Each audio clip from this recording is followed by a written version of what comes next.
Hello friends, welcome to study smart way. आज एक बार फिर आपका यूपी टेट सीटेट की स्पेशल क्लासेस में स्वागत है। आज आपके लिए हिंदी का मोस्ट इम्पॉर्टेंट प्रैक्टिस सेट लेकर आए हैं, जिसमें आपको 30 क्वेश्चन मिलेंगे। चलिए शुरू करते हैं।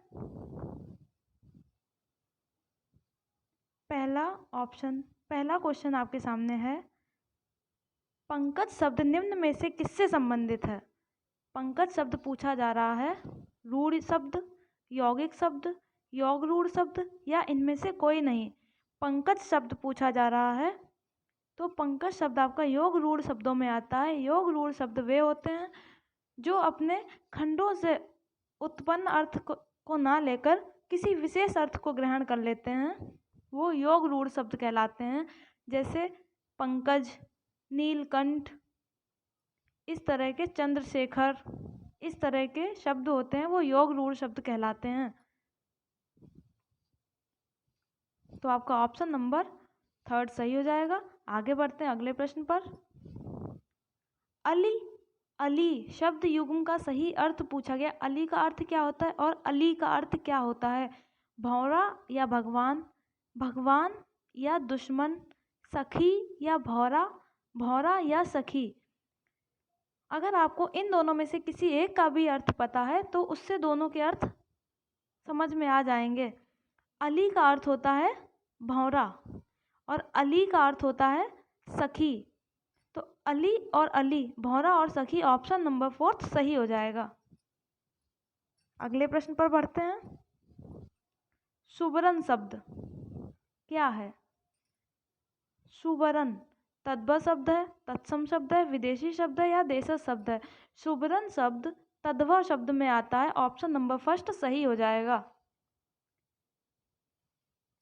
अगले प्रश्न पर बढ़ते हैं। 4 विकल्प आपके सामने दिए गए हैं, इनमें से जो तीनों से मैच नहीं करता है उसको अलग करना है। घर, प्रियजन, परिवार और बच्चे। बेमेल शब्द को चिन्हित कीजिए। प्रियजन, परिवार और बच्चे, ये सब परिवार के अंतर्गत आ जाएंगे। बच्चे, परिवार और प्रियजन, इनसे ये संबंधों में आते हैं, संबंध होते हैं इनके साथ। और घर अलग आ जाता है, इसलिए ऑप्शन नंबर 1 सही हो जाएगा। आगे बढ़ते हैं। कौन सा शब्द विदेशी है? विदेशी शब्द पूछा जा रहा है। मयूर, मील, वचन या मध्य। विदेशी शब्द वह शब्द होते हैं जो अंग्रेजी भाषा से आते हैं। मयूर, मील, वचन या मध्य। तो इसमें आपका मील शब्द होता है, ये विदेशी शब्द हो जाएगा। ऑप्शन नंबर 2 सही हो जाएगा। इसका अर्थ होता है दूरी या माप। चलिए आगे बढ़ते हैं। अविकारी शब्द क्या होता है? संज्ञा, सर्वनाम, अव्यय या विशेषण। अविकारी शब्दों को अव्यय शब्द भी कहते हैं। ऑप्शन नंबर 3 सही हो जाएगा। अविकारी शब्दों को अव्यय शब्द कहते हैं। अव्यय शब्द वे होते हैं जिनमें लिंग वचन कारक के अनुसार कोई भी परिवर्तन ना हो, वो जैसे के तैसे ही रहते हैं, वे अव्यय शब्द कहलाते हैं या अविकारी शब्द कहलाते हैं। अगला प्रश्न, तिलक किस प्रकार का शब्द है? तिलक पूछ रहे हैं तत्सम, तद्भव, देशज या संकर, किस तरह का शब्द है? तिलक आपका किस तरह का शब्द है? ये तत्सम शब्द है। ऑप्शन नंबर 1 सही हो जाएगा।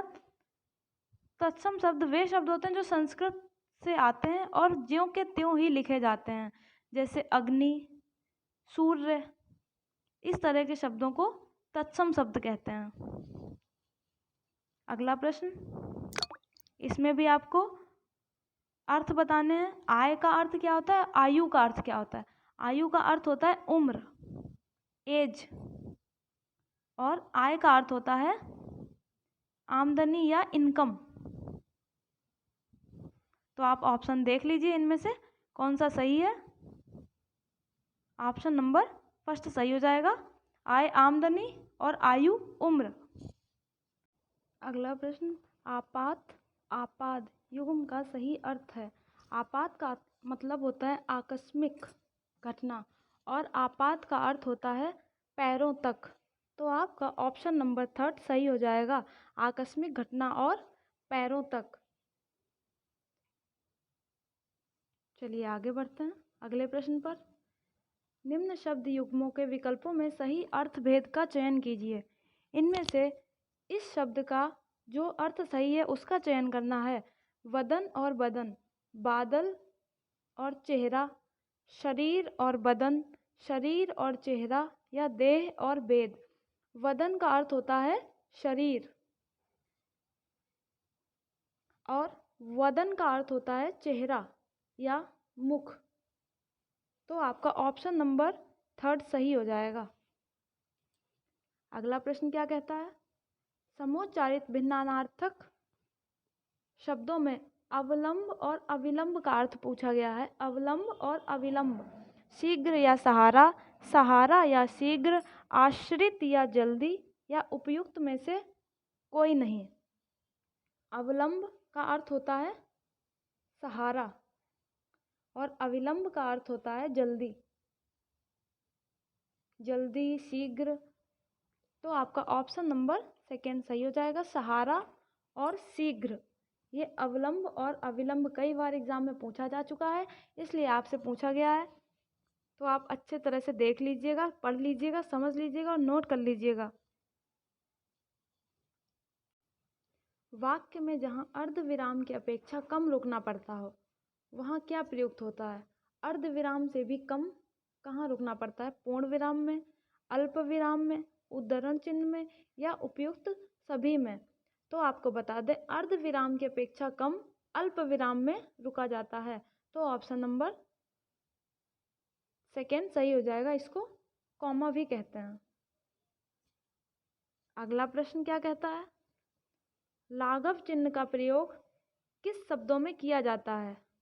लाघव चिन्ह, लाघव चिन्हों का प्रयोग वहाँ किया जाता है जहाँ पर किसी बड़े शब्द को संक्षिप्त करना हो, जैसे डॉक्टर को, प्रोफेसर, इस तरह के शब्दों में लाघव चिन्ह का प्रयोग किया जाता है। ऑप्शन नंबर 4 सही हो जाएगा।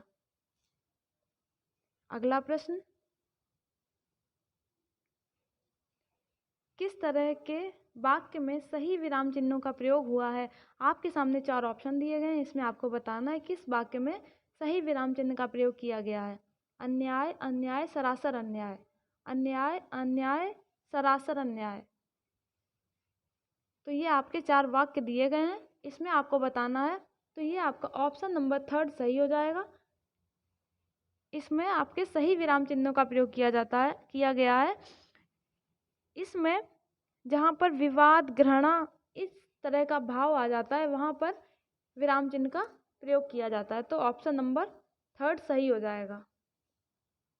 अगला प्रश्न, 2 विपरीत अर्थ वाले शब्दों के बीच किस तरह का चिन्ह प्रयोग में लाया जाता है? 2 विपरीत अर्थ वाले शब्दों के बीच में उद्धरण चिन्ह, योजक चिन्ह, हंस पद, समता मूलक किस तरह के प्रयोग में लाए जाते हैं? तो ये योजक चिन्ह होता है। ऑप्शन नंबर 2 सही हो जाएगा। 2 विपरीत अर्थ वाले शब्दों में, जैसे सुख और दुख, तो ये जो बीच में चिन्ह का प्रयोग किया गया है इसको योजक चिन्ह कहते हैं। तो आपका ऑप्शन नंबर 2 सही हो जाएगा। उस विकल्प का चयन करें जो दिए गए शब्द का सही समानार्थी शब्द है। हिरण का समानार्थी शब्द पूछा गया है। कुरंगम, तरंग, नंदन, या अम्बुद। हिरण का समानार्थी होता है कुरंगम। तो ऑप्शन नंबर 1 सही हो जाएगा। इसके और भी शब्द हैं, आपको बता दें, मोस्ट इम्पॉर्टेंट शब्द हैं, कई बार एग्जाम में पूछे जा चुके हैं। सारंग, कृष्ण सार, तो इनको नोट कर लीजिएगा कहीं पर, ये आपके कई बार पूछे जा चुके हैं। चारुलोचन, इस तरह के प्रश्नों को नोट कर लीजिएगा। हिरण के पर्यायवाची कुरंगम, सारंग, कृष्ण सार और चारुलोचन। तो आपका ऑप्शन नंबर 1 सही हो जाएगा। आगे बढ़ते हैं अगले प्रश्न पर। निम्नलिखित प्रश्नों में 4 विकल्पों में से उस विकल्प का चयन करें जो दिए गए शब्द का सही समानार्थी वाला विकल्प है। इसमें सर्प का समानार्थी शब्द पूछा गया है। व्याघ्र, शार्दूल, व्याल, या सारंग। अभी आपको बताया था सारंग हिरण का पर्यायवाची होता है। व्याघ्र बाघ का होता है, शार्दूल शेर का होता है। तो बचा कौन सा? व्याल। व्याल मीन्स होता है सर्प, सांप। ऑप्शन नंबर थर्ड सही हो जाएगा। बाकी के नोट कर लीजिएगा, एग्जाम में पूछे जा चुके हैं, आपसे पूछे गए हैं, तभी आपको बार बार ऐसे क्वेश्चन दिए जाते हैं जिससे आपको दिक्कत ना हो और एग्जाम में पूछे जाएं तो आप उनका उत्तर सही ही करके आएँ। अगला प्रश्न, निम्नलिखित में क्या गंगा का पर्यायवाची नहीं है? तो आपको पता होना चाहिए गंगा के पर्यायवाची क्या हैं। मंदाकिनी गंगा का पर्यायवाची है, भागीरथी भी गंगा का पर्यायवाची है, सुरसरिता भी गंगा का पर्यायवाची है। गंगा के और पर्यायवाची देवपगा, मोस्ट इम्पॉर्टेंट है ये, त्रिपथगा। आपसे बार बार कह रहे हैं, इनको कहीं पर नोट कर लीजिएगा, अपने नोट्स बनाते चलिए साथ साथ। कालिंदी यमुना जी का पर्यायवाची है, ऑप्शन नंबर सी सही है। पूछा गया था गंगा का पर्यायवाची नहीं है, तो कालिंदी गंगा का पर्यायवाची नहीं है, कालिंदी यमुना का पर्यायवाची है। चलिए आगे बढ़ते हैं अगले प्रश्न पर। गंदा, मैला, मलिन किस शब्द के पर्यायवाची हैं? गंदा, मैला और मलिन। ऑप्शन नंबर फर्स्ट प्रलय, धवल, पंकिल या पामर। गंदा, मैला और मलिन ये पंकिल के पर्यायवाची हैं। ऑप्शन नंबर थर्ड सही हो जाएगा। प्रलय का अर्थ होता है विनाश, धवल का अर्थ होता है उजला, स्वच्छ, और पामर, पामर का अर्थ होता है दुष्ट। तो ऑप्शन नंबर थर्ड सही हो जाएगा। पंकिल अर्थ होता है गंदा, मैला और मलिन। आगे बढ़ते हैं अगले प्रश्न पर। निम्नलिखित शब्दों में कौन सा शब्द समुद्र का पर्यायवाची है? समुद्र का पर्यायवाची पूछा गया है। रत्नाकर, मधुकर, नरपति और दिनकर। दिनकर सूर्य का पर्यायवाची होता है, नरपति राजा का पर्यायवाची है, मधुकर भौरा का पर्यायवाची है। तो फिर बचा कौन सा? रत्नाकर। रत्नाकर आपका समुद्र का पर्यायवाची है। ऑप्शन नंबर फर्स्ट सही हो जाएगा। अगले प्रश्न पर बढ़ते हैं। मुहावरे पूछे गए हैं। सुदामा के तंतुल का अर्थ क्या है? गरीबी में जीना, गरीबी में भी तंतुल का शौक रखना, सामान्य किंतु प्रेम पूर्वक भेंट, या बढ़ चढ़कर बातें करना। सुदामा के तंतुल का अर्थ होता है कि कुछ छोटा कोई दे किंतु वो प्रेम से दे, यानी ऑप्शन नंबर थर्ड सही हो जाएगा। सामान्य किंतु प्रेम पूर्वक भेंट, ये होता है सुदामा के तंतुल का अर्थ। चलिए आगे बढ़ते हैं।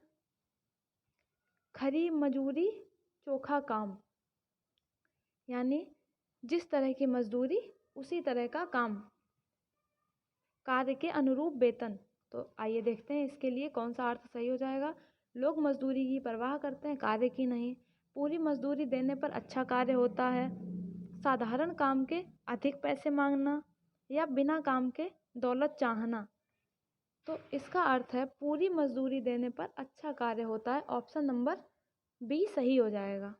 जैसा कार्य वैसे पैसे। अगला प्रश्न क्या कहता है? अनिश्चितता के भाव को प्रकट करने के लिए उपयुक्त मुहावरे का चयन करिए। अनिश्चितता के भाव यानी जिसमें कुछ निश्चित ना हो, असमंजस की स्थिति हो।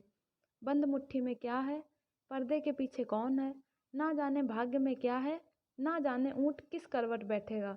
तो ये आपका ऑप्शन नंबर फोर्थ सही हो जाएगा। ना जाने ऊँट किस करवट बैठेगा, ये असमंजस की स्थिति पैदा कर रहा है, इसमें अनिश्चितता का भाव है।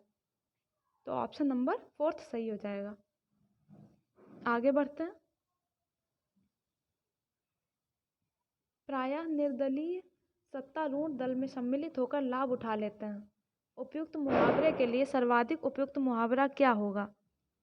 यानी कि मौके का फ़ायदा उठाना, बहती गंगा में हाथ धोना, पाँव जमीन पर ना रखना, नहले पे दहला मारना, या दो नावों पर पाँव रखना। इसका अर्थ होता है बहती गंगा में हाथ धोना। ऑप्शन नंबर फर्स्ट सही हो जाएगा। अगले प्रश्न पर बढ़ते हैं। वलय शब्द का अर्थ क्या होता है? वलय यानी कि गोल, वृक्ष की छाल, गोलाकार घेरा, मृग छाल या आवरण। वलय शब्द का अर्थ होता है गोलाकार, घेरा। ऑप्शन नंबर बी सही हो जाएगा। जैसे वृत्त की परिधि, कंगन, इस तरह की गोल चीजों को वलय कहा जाता है। ऑप्शन नंबर बी सही हो जाएगा। अगले प्रश्न पर बढ़ते हैं। वाक्यांश के लिए एक शब्द पूछा गया है। एक ही समय में वर्तमान वाक्यांश के लिए शुद्ध शब्द। एक ही समय में वर्तमान का क्या अर्थ होगा? आजीवन, शाश्वत, समसामयिकी या समानुकूल?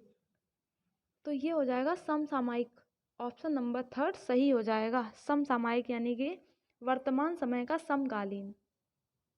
एग्जाम में आते हैं समसामयिक प्रश्न, तो वो यही होते हैं, वर्तमान समय का समकालीन पूछा जाता है। अगले प्रश्न पर बढ़ते हैं। पार्थिक का अर्थ मोस्ट इम्पॉर्टेंट क्वेश्चन है।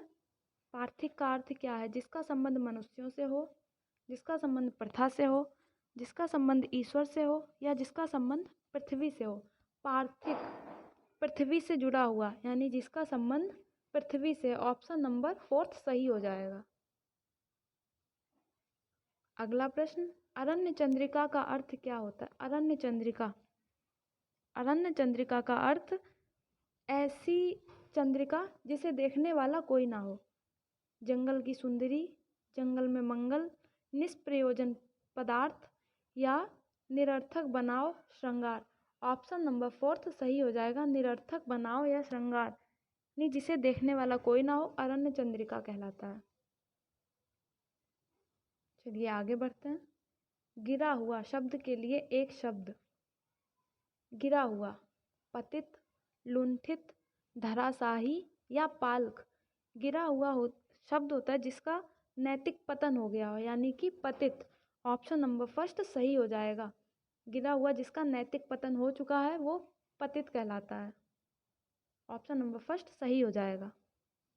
आज का अंतिम प्रश्न, छंद का सर्वप्रथम उल्लेख कहाँ मिलता है? ऋग्वेद, उपनिषद, सामवेद या यजुर्वेद? छंद का सर्वप्रथम उल्लेख मिलता है। ऑप्शन नंबर फर्स्ट सही हो जाएगा। यह पहला वेद है जो पद्यात्मक है। इसमें कुल टोटल 10 अध्याय हैं, 108 सूक्ति हैं और 11,000 श्लोक हैं। इनको नोट कर लीजिएगा कहीं पर। ऋग्वेद में पहला ऐसा वेद है जो पद्यात्मक है। इसमें 10 अध्याय हैं, 108 सूक्तियां हैं और 11,000 श्लोक हैं।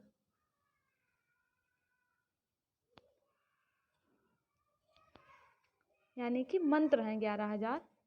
आप लोग समझ गए होंगे छंद का सर्वप्रथम उल्लेख ऋग्वेद में मिलता है। तो आज के प्रश्नों की श्रृंखला यहीं पर समाप्त होती है। ऐसे ही और अच्छे प्रैक्टिस सेट पाने के लिए हमारे साथ जुड़े रहें। चैनल को सब्सक्राइब करें। वीडियो पसंद आई हो तो लाइक करें और ज़्यादा से ज़्यादा शेयर करें। Thank you. जय हिंद, जय भारत।